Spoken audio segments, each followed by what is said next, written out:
Se você quer saber tudo sobre a esclerose múltipla, assista esse vídeo até o final.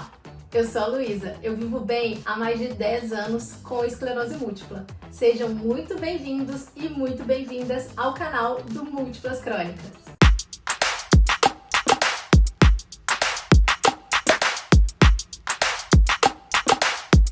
No quadro Conectando com Especialistas, eu bato um papo com médicos e médicas de diferentes especialidades a respeito das nossas crônicas, fazendo aquelas perguntinhas sinceras e que eu tenho certeza que você tem vontade de fazer, mas acabou esquecendo de fazer naquela última consulta. Já aproveita para se inscrever aqui no canal e deixa logo o seu like, vai! Pode deixar agora mesmo, que eu tenho certeza que a conexão de hoje vai ser incrível e vai valer a pena. Eu vou conversar com o Dr. Matheus Vazen, médico neurologista, especialista em esclerose múltipla e ainda é um sucesso aqui nas redes sociais. Então vem comigo! Oi, Luísa! Bom dia! Dr. Matheus, obrigada pela disponibilidade em compartilhar todos os dias tanta informação importante sobre a esclerose múltipla nas suas redes sociais e aqui com a gente também no canal do Múltiplas Crônicas. Doutor, quando eu estava investigando o meu diagnóstico há 10 anos, a gente já tinha acesso a todo tipo de informação na internet. Mas naquela época, a maioria das informações eram negativas. Atualmente, o grande desafio é a gente conseguir filtrar as informações negativas das informações que realmente têm qualidade e fazem sentido para a nossa crônica e para a nossa realidade. Qual que é a sua opinião sobre esse tema? Realmente, a internet ela pode ser muito boa em informações, mas ao mesmo tempo pode ser muito ruim em informações. A gente sabe que a esclerose múltipla é uma doença neurológica séria e existem casos que a pessoa não fica muito bem, infelizmente. Mas, hoje em dia, não estou nem falando da boca para fora para deixar vocês tranquilos, hoje em dia realmente é uma doença que dá muito para controlar, dá muito para tratar. 10 anos atrás, além de termos menos informações e termos uma desproporção entre informações positivas e negativas, realmente não tinham muitos remédios bons. 10 anos atrás não tinha nem a metade dos remédios que existem hoje para tratar a esclerose e nem 1/3 dos remédios bons de alta eficácia que existem hoje. Então, talvez 10 anos atrás, a realidade da esclerose era uma realidade mais pessimista, porque faltavam tratamentos. E essa realidade pessimista se refletia na internet. Hoje, 2023, nós temos uma realidade da esclerose mais otimista, com tratamentos que muitas vezes passam de 90% de sucesso de controlar bem a doença.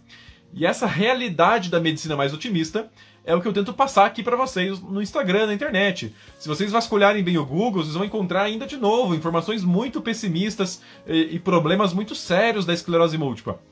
Mas se vocês filtrarem as informações, irem atrás das informações mais otimistas, mais realistas, mais atuais, vocês vão ver que a esclerose múltipla é sim, para quem for diagnosticado agora, nos dias atuais, uma doença que dá sim para controlar, que tem muitos tratamentos, tem muitas informações, tem muita coisa nova acontecendo, e não é mais uma doença como antigamente, anos e anos atrás, que nem tratamento existia, nem remédio existia, e que as sequelas eram uma certa, a cadeira de rodas era uma certa, tudo era uma certeza que ia acontecer.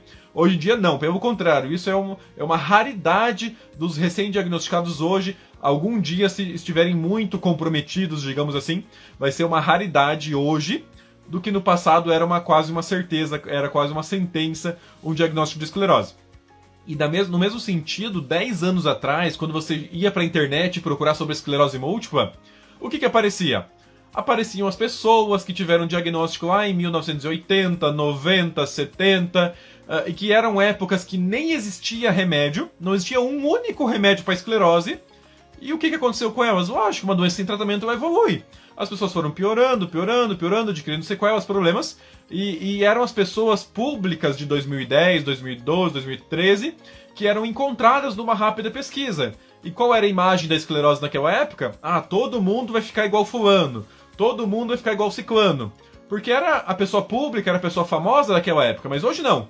Hoje em dia vocês têm muitos exemplos bons, como a própria Luísa, que dá para controlar bem a doença, juntando hábitos, remédios, reabilitação e tratamentos, e muitos outros. Hoje em dia eu falo que tem muitos exemplos de pessoas famosas, pessoas públicas, com uma doença bem controlada, com uma doença estável, do que os exemplos de uma doença não controlada, não estável. Então, eu acho que a realidade da esclerose múltipla mudou ao longo dos anos, saindo de uma doença intratável, sem remédio nenhum, que a piora neurológica era uma certeza, era uma sentença, e chegamos agora, nos últimos anos, nos últimos 5 anos, o surgimento de novos remédios para a esclerose múltipla que dão mais de 90% de certeza de que vai ficar tudo bem, que vai controlar bem a doença, que não vai ter mancha, que não vai ter surto, que não vai ter sequela, que não vai ter progressão, que não vai ter nada.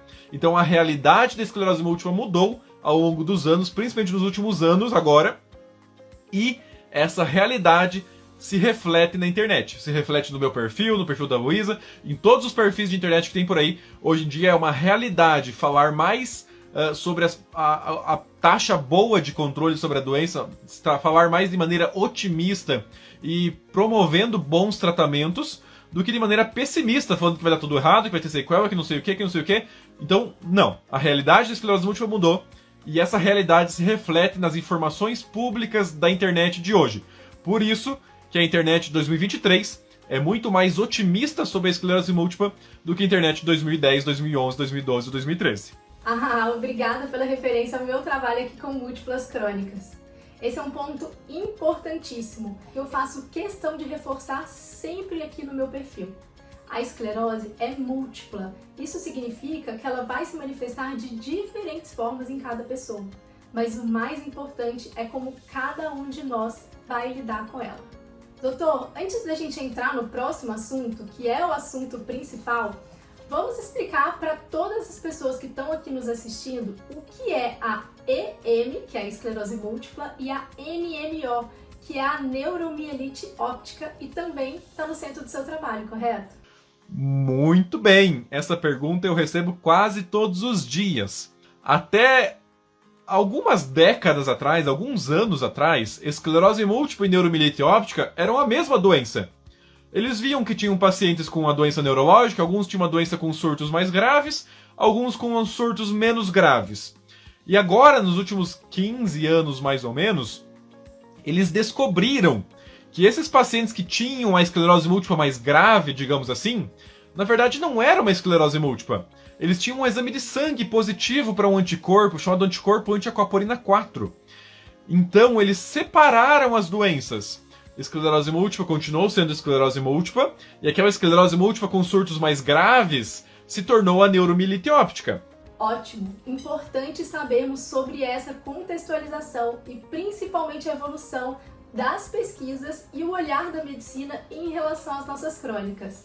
Então, só para a gente recapitular, quais são os pontos em comum entre essas duas crônicas? As duas doenças são doenças neurológicas e autoimunes. As duas doenças atacam cérebro, nervos ópticos e medula espinhal. As duas doenças causam manchas branquinhas no cérebro, manchas branquinhas na medula, manchas branquinhas no nervo óptico. As duas doenças causam surtos. Tava bem, de repente falhou a visão. Tava bem, de repente falhou a perna. Tava bem, de repente falhou o braço. Doutor, e quais são as principais diferenças? As duas doenças são autoimunes, mas têm alvos diferentes. A neuromielite ataca uma célula do cérebro chamada de astrócito. Astrócito, que é ele que tem os canais de água da aquaporina 4. E a esclerose múltipla ataca a bainha de melina, que vocês já conhecem. E em relação ao tratamento, pode ser feito mesmo tanto para um momento de surto quanto para prevenir novos surtos? O tratamento do surto é muito parecido, quase o mesmo. Pulsoterapia, que é o corticoide para aliviar o surto, e como segunda opção, a plasmaférese, que é um tratamento mais avançado para resolver os surtos. Para as duas vale isso. Agora, o tratamento preventivo das duas é diferente. Inclusive, se usar os remédios da esclerose para quem tem neuromielite, provavelmente vai fazer mal. Então não pode usar o mesmo remédio.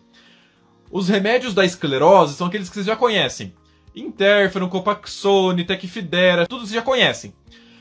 E se usar algum desses remédios para neuromielite, talvez faça mal. Porque são doenças diferentes, com alvos diferentes, com mecanismos diferentes. Os tratamentos da neuromielite óptica, eles são todos imunossupressores. Então pode ser azatioprina, micofenolato, ciclofosfamida, rituximab. E felizmente agora, no último ano, surgiram 3 excelentes remédios para neuromielite. Caríssimos, por sinal, mas surgiram 3 excelentes remédios, com taxas muito altas de controle sobre a doença e que vai revolucionar o controle da neuromielite óptica. São eles: Uplizna, Ultomiris e Enspryng. 3 remédios novos com taxas de sucesso jamais antes vistas para o controle da neuromielite óptica. Agora sim ficou claro a relação entre a esclerose múltipla e a NMO. Muito obrigada, doutor. Agora, vamos entrar em um pouco mais de detalhes sobre a esclerose múltipla. Como uma pessoa que vive há mais de 10 anos com a EM, eu passei por uma jornada antes de estar aqui falando abertamente sobre a minha doença crônica nas redes sociais. Afinal, em um primeiro momento, pode até parecer que eu estou falando sobre uma fragilidade, mas pelo contrário, foi uma jornada de aceitação, de autoconhecimento e principalmente de evolução do meu tratamento físico e mental. E nessa jornada eu entendi que todas as vezes que eu falava sobre a minha crônica, eu estava conscientizando as pessoas, seja em relação a informações sobre a doença, até falar sobre os sinais de alerta do surto, ou seja para conscientizar e trazer afeto para aquelas pessoas que estavam precisando. E eu fiz desse o meu propósito e a minha missão. E é por isso que eu tô aqui diariamente falando sobre as doenças crônicas nas redes sociais. E eu recebo diferentes dúvidas sobre a EM, desde o que é a doença, até dúvidas de como foi o meu diagnóstico, como que é o meu tratamento, se eu fiquei com alguma sequela e por aí vai. E quais são as principais dúvidas que você recebe como médico? As dúvidas mais comuns que eu recebo, principalmente no Instagram, na caixinha de pergunta, são algumas dúvidas individuais, tipo, doutor, será que eu tô em surto? O que é surto? Então, deixa eu falar sobre surto. Surto é um sintoma neurológico novo, que dura pelo menos 24 horas e que não tem outra explicação. Não é causado por febre, por infecção, por estresse, por calor, por nenhum outro motivo. E daí o sintoma durou 24 horas. Não teve nenhum desses motivos. Você faz a ressonância e aparecem manchinhas novas inflamadas dentro de você. Isso é um surto. Então, qualquer um que está assistindo e que acha que está em surto, observamos o sintoma por 24 horas, observamos se não tem nenhuma outra explicação melhor para esse sintoma ter piorado e vamos atrás da ressonância. Esse é o caminho do surto. Foi ótimo começarmos por esse assunto, doutor. Porque, na verdade, muitas pessoas nem sabem o que é um surto. E falando sobre o meu, um belo dia eu acordei com uma sensação de dormência em todo o lado direito do meu corpo, começando aqui debaixo do braço e estendendo ainda até o pé.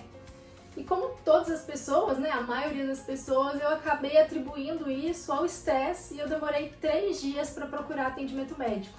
Depois disso foi uma jornada até que o meu diagnóstico saiu. Mas quando veio, eu nunca tinha ouvido falar sobre esclerose múltipla e é natural vir a primeira coisa na nossa cabeça é aquele medo enorme. E vem aquela pergunta, doutor, a esclerose múltipla mata? A doença em si não mata. Ela pode causar sequelas, pode trazer outras complicações, mas a esclerose não para o coração do nada, não para o cérebro do nada. Ela não mata dessa forma. Ela pode ter complicações, as sequelas podem complicar e dessa forma pode ter um desfecho desfavorável. Outra dúvida comum é se a mulher que tem esclerose múltipla pode engravidar e se o homem pode ter filhos. E se os filhos também vão ter a esclerose múltipla, se ela passa dos pais para os filhos. Pode engravidar sim, todo mundo que tem esclerose pode engravidar, o homem pode ser pai, a mulher pode ser mãe, mas precisa alinhar o melhor momento e a melhor medicação para o seu caso, junto do seu neurologista. Não dá pra sair engravidando na louca, não. O que eu peço pros meus pacientes? Pelo menos 1 ano de doença bem controlada, 1 ano sem surto, sem lesões, sem nada novo. E também temos que escolher a melhor medicação. Existem medicações que podem ser usadas durante a gravidez, e existem medicações que não podem ser usadas durante a gravidez. Então você vai ter que alinhar isso com o seu médico. E tem o que fazer para prevenir ou evitar que os filhos também tenham esclerose múltipla? O risco de um filho ter esclerose, de um pai ou de uma mãe que também tem esclerose, é mais ou menos de 1%. Então, eu, Matheus, não tenho esclerose. O meu filho, Pedrinho, também tem um risco de ter esclerose na vida. Todo mundo tem, eu também tenho. Meu filho também tem. Só que o risco do meu filho é muito, muito, muito pequeno. Tipo de 10 para 100 mil, ou de 1 para 10 mil.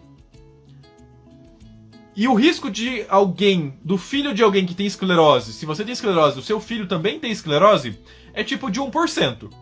Continua sendo um risco muito baixo, tem 99% dele não ter esclerose na vida, mas é um risco um pouquinho maior que o meu filho. Então, é um risco muito baixo, mas é um risco um pouquinho maior do que o filho dos outros. Aí tem o que fazer? Não, não tem o que fazer. Não precisa fazer ressonância, tomar remédio, fazer nada. Simplesmente estimular bons hábitos, estimular uma vida saudável e ficar atento aos primeiros sinais e sintomas de alguma coisa errada que não esteja legal. Outra dúvida muito comum que eu recebo é qual é a causa da esclerose, por que eu sempre tive uma vida saudável, não fiz nada de errado, por que eu tenho esclerose? Então é exatamente isso. Quem tem esclerose não fez nada de errado para ter esclerose. Se você está assistindo aqui e você tem esclerose múltipla, saiba que a culpa não é sua. A culpa não é dos seus pais, a culpa não é de ninguém. Tem muitos fatores possivelmente envolvidos, como Epstein-Barr vírus talvez esteja envolvido, outros vírus talvez estejam envolvidos, baixa vitamina D talvez esteja envolvido, questões genéticas talvez estejam envolvidas, exposição à luz solar talvez esteja envolvida, obesidade talvez esteja envolvida, o contato com agrotóxicos talvez esteja envolvido, estresse, abuso psicológico na infância principalmente talvez esteja envolvido. Então existem muitas causas que talvez estejam envolvidas com a causa, com o aparecimento da esclerose. Então não existe um único motivo. E, de novo, você que tem esclerose não fez nada de errado, a culpa não é sua. Obrigada, doutor. É muito importante que todas as pessoas que vivem com EM entendam que não tem culpa e não se culpem por isso. E também a gente conscientizar que a EM não passa, que não é uma doença contagiosa, que ela não vai passar pelo contato. E principalmente que ela não tem nenhuma relação direta com a maternidade ou a paternidade. Doutor, agora vamos entrar em um assunto crítico, que aliás foi um dos principais motivos que me fez criar o Múltiplas Crônicas, que são os sintomas da esclerose múltipla. A maioria das pessoas não sabe quais são, como identificá-lo e muitas vezes acabam ignorando os sinais de alerta que o corpo dá. Muitas pessoas que compartilham suas histórias comigo tiveram o primeiro surto, mas acabou passando despercebido por ela. Aí, anos depois, tem um novo sinal de alerta, ela até vai ao consultório, ao atendimento médico, mas sai do hospital ou da consulta sem o diagnóstico. Até que anos depois, quando vem o novo surto, ele deixa sequelas. Infelizmente, isso é uma realidade. Eu já ouvi de muitos pacientes que foram atrás até de médicos e foram negligenciados, falaram que era coisa da cabeça, que era ansiedade, que era piti, que era nervosismo, que era falta de religião, que era falta disso, que era falta daquilo, e não receberam o diagnóstico no momento correto. Tiveram o primeiro surto, passou despercebido. Tiveram o segundo surto, passou despercebido. E muitas vezes anos depois que tem o diagnóstico. Então isso, infelizmente, é uma realidade sim. Não é culpa dos pacientes, é culpa dos médicos que não deram diagnóstico. E como a gente pode melhorar o índice do diagnóstico precoce? Nós temos que melhorar a conscientização das pessoas para cada vez mais suspeitarem de esclerose múltipla, irem atrás dos médicos, perguntarem, pedirem por exames, mas também temos que melhorar a capacidade do médico suspeitar e pedir os exames corretos. Hoje em dia está muito mais fácil de fazer uma ressonância do que 20 anos atrás. Então, 20 anos atrás, ressonância era uma coisa, sei lá, só de São Paulo, Rio de Janeiro. Hoje em dia, cada cidadezinha de médio porte, às vezes até de pequeno porte, tem uma máquina de ressonância. Então, hoje em dia, está cada vez mais fácil fazer e pedir uma ressonância. Então, é o principal exame que dá o diagnóstico. Bom, para contribuir para conscientizar as pessoas, nós estamos fazendo a nossa parte. E para deixar ainda mais claro quais são os principais sinais de que a pessoa que está nos assistindo ela tem que ficar alerta? Não espera. Não ache que é normal. Sempre ache pelo pior. Ah, minha perna tá estranha. Não ache que é coluna. Vai atrás, deixa o médico te falar. Ah, minha visão tá embaçada. Não ache que é o óculos, que é estresse, que é cansaço. Vai atrás, deixa o médico te falar.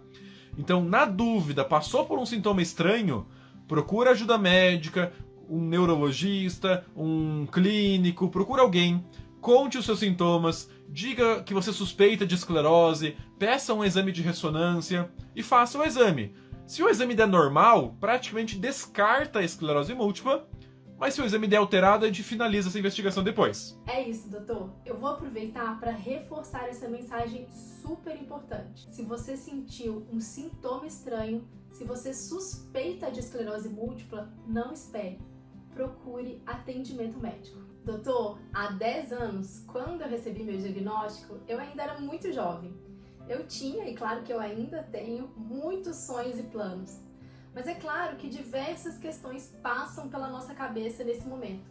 Muitos medos e muitas dúvidas em relação ao futuro. Naquele momento que eu recebi o diagnóstico, eu estava realizando um grande sonho, que era morar sozinha numa cidade que eu queria tanto.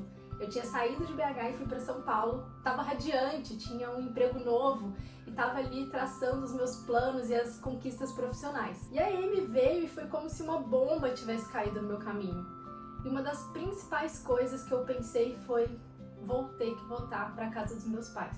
E você deve ouvir muitas questões parecidas com essa, né? Quais são os principais medos que as pessoas que acabaram de receber o diagnóstico levam para consulta com você? Os maiores medos que o paciente que tem esclerose múltipla tem, e que ele me pergunta quando eu dou um diagnóstico, quando eu faço uma consulta, é se ele vai morrer.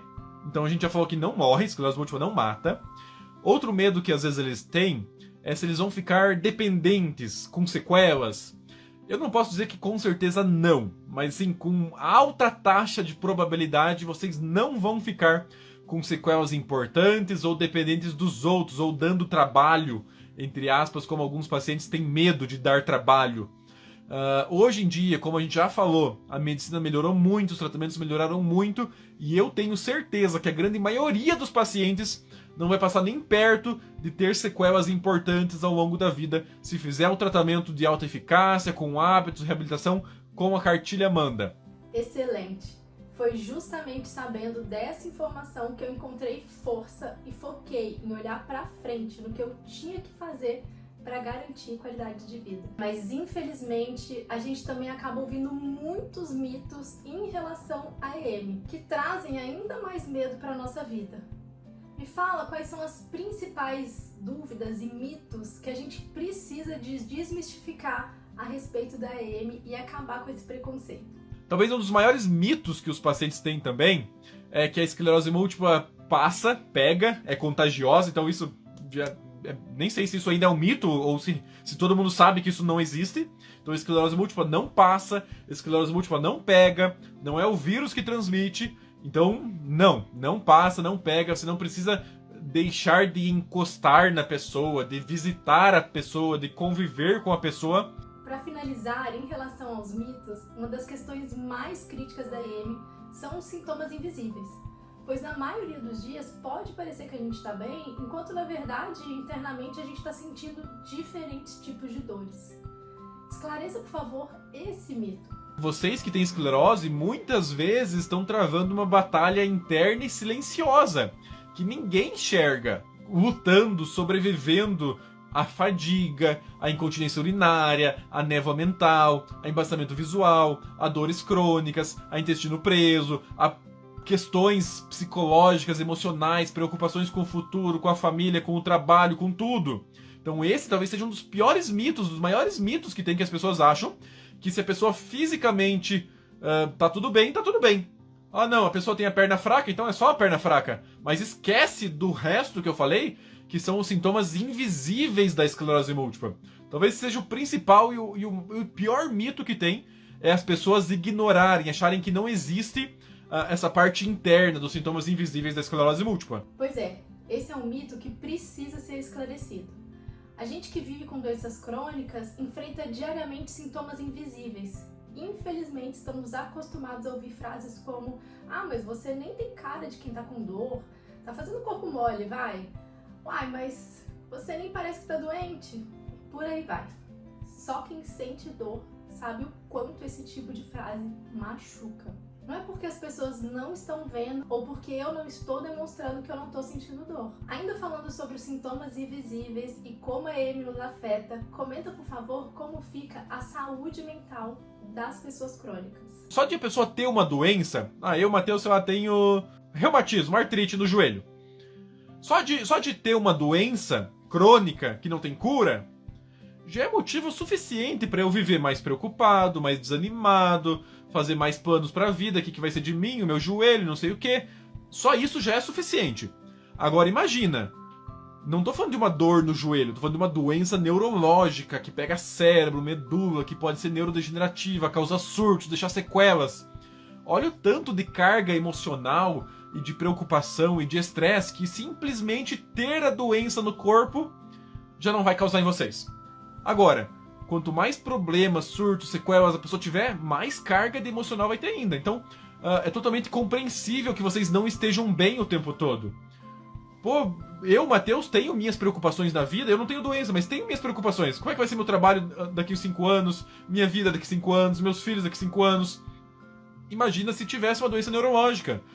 É totalmente compreensível que vocês se preocupem e tenham essas dificuldades e sofram com isso, mas tem que buscar ajuda também.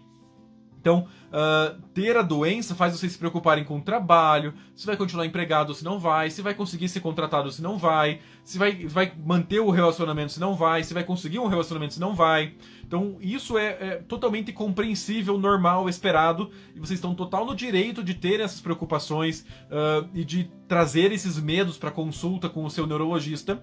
E depois disso, buscar ajuda psicológica, psiquiátrica, tudo quanto for possível para você melhorar dessas condições, desses pensamentos, dessas preocupações, porque tem como amenizá-los sim. Obrigada por esse importante alerta, doutor. Em relação à parte física, o maior medo que quem tem EM traz, principalmente quem acabou de receber o diagnóstico, é a possibilidade de ficar de cadeira de rodas.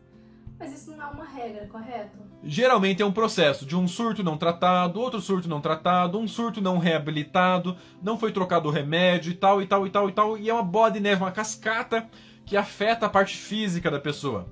Geralmente um surto de esclerose, ele deixa pequenas sequelas físicas. Um surto pegou minha perna hoje, outro surto pegou meu braço amanhã, outro surto pegou minha outra perna ano que vem, outro surto pegou meu equilíbrio daqui 2 anos, e assim as sequelinhas vão se somando. Então por isso que a gente tem que tratar essa doença da maneira melhor possível desde o início.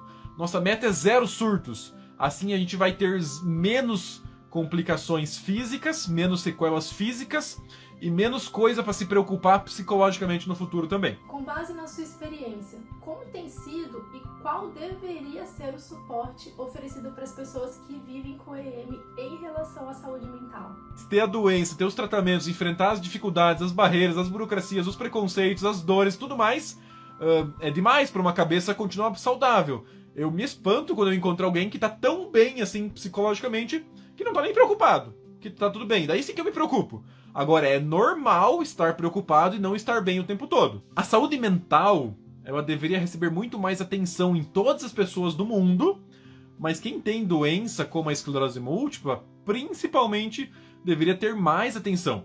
A saúde mental deveria ser conversada desde o diagnóstico com o seu neurologista, porque a gente sabe que a parte emocional antes da doença, o estresse, o psicológico, ele contribui para o aparecimento da esclerose, e a saúde mental que não esteja adequada, ele também serve para prejudicar e agravar uma esclerose múltipla que já existe. Então, o manejo, o cuidado da saúde mental tem que ser desde o início, desde o diagnóstico. Juntamente com o remédio que se recebe, com a fisioterapia que se recebe, deveria receber orientações de saúde mental. Ou apenas orientações do seu neuro, ou um encaminhamento para o psicólogo, encaminhamento para o psiquiatra, ou medicações. A sua saúde mental precisa estar em dia, redondinha, bonitinha, para você conseguir ficar melhor com a esclerose, ter menos surto e enfrentar a vida de maneira mais plena com a esclerose múltipla. Então, o que eu acho que deveria melhorar, mudar e que não está adequado nos protocolos hoje de cuidado da saúde mental é essa negligência que todo mundo ignora, ninguém dá bola, todo mundo deixa de lado. Não, a prioridade é tomar o remédio, prioridade é fazer fisioterapia, prioridade é ver a alimentação. Não, mas a saúde mental é muito importante. Já deveria ter sido tratado, abordado isso antes do seu diagnóstico. Você já era estressado, ansioso, preocupado, dormia mal, trabalhava mal, tinha muita sobrecarga e estresse, tudo. Isso já estamos atrasado.